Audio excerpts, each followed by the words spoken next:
Assalamu alaikum wa rahmatullahi wa barakatuh, brothers and sisters. Today I think I want to talk to you and the non-Muslims as well who's listening in about what are the 5 pillars of Islam.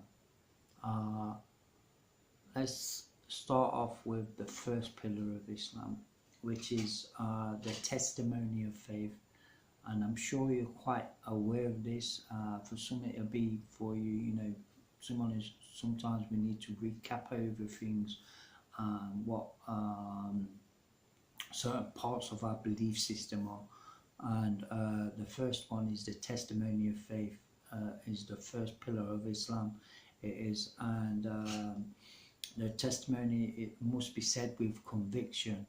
It must be, and when you say, what you're saying is Ashhadu la ilaha illallah wa ashhadu anna Muhammadur Rasulullah, and in the English that is, there is no deity worthy to be worshipped except Allah subhanahu wa ta'ala alone. And what you're actually doing, you're making an affirmation. You are that Allah subhanahu wa ta'ala is the one true God, and that he has no partners whatsoever or sons, and that it is only him who you direct your worship to. And then the second part of that testimony of that faith, Ashhadu la ilaha illallah wa ashhadu anna Muhammadur Rasulullah, is that you're confirming that the Prophet Muhammad sallallahu alaihi wasallam was the last prophet and messenger for all of mankind. It is, and that's the first pillar of Islam.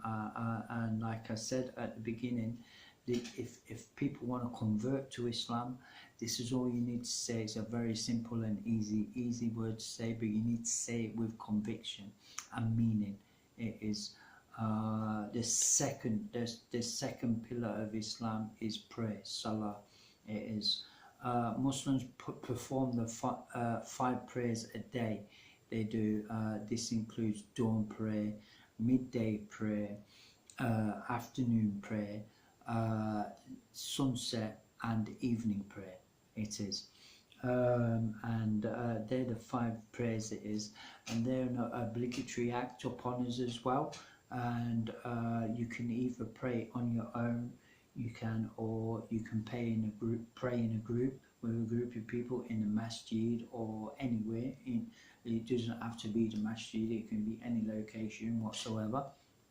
You can, and that's the second pillar of Islam. It is. The third pillar of Islam is to give in charity. In the Arabic language we call this zakat, and what it is for, it is to support the people, the poor and the needy. It is, and we believe as Muslims all things belong to Allah subhanahu wa ta'ala, and the wealth is therefore held by human beings in trust. It is.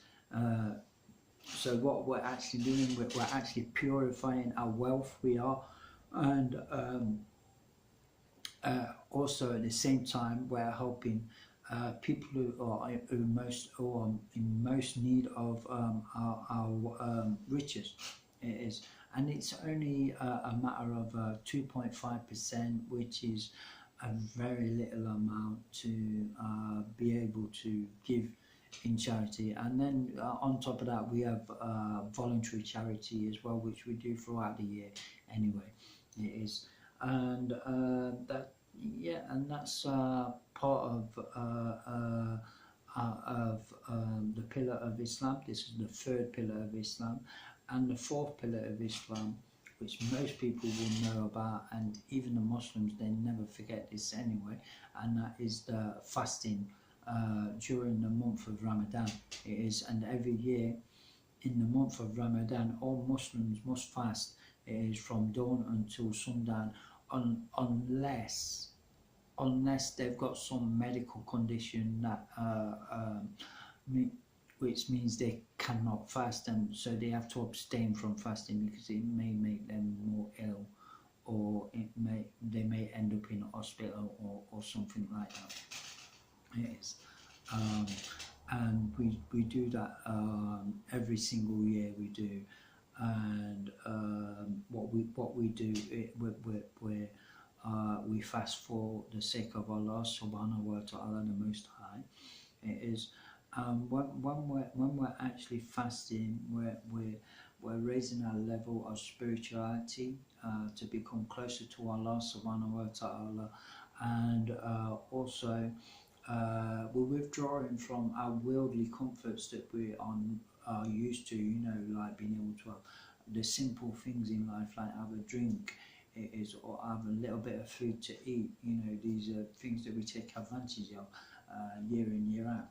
So that's the fourth pillar of Islam, is to fast. And the final pillar, the fifth and final pillar of Islam, is to make pilgrimage to Mecca. It is, and this annual pilgrimage to Mecca is an obligation upon every Muslim who is able to, financially and physically able to perform it. And about 2 million people go to Mecca each year from every corner of life, and they wear some simple garments which they wear, and to perform the Hajj. You wouldn't know if that from one person to the next person, if they're rich or if they're poor, or anything of that nature. All cultural boundaries are removed. It is, and everyone's performing this Hajj. They are and they all stand equal. They all stand equal before Allah subhanahu wa ta'ala, the Most High. Okay, that's it from me for now. It is, if you'd like to subscribe, don't forget that red button down there, press subscribe. Assalamu alaikum wa rahmatullahi wa barakatuh, and goodbye to you all.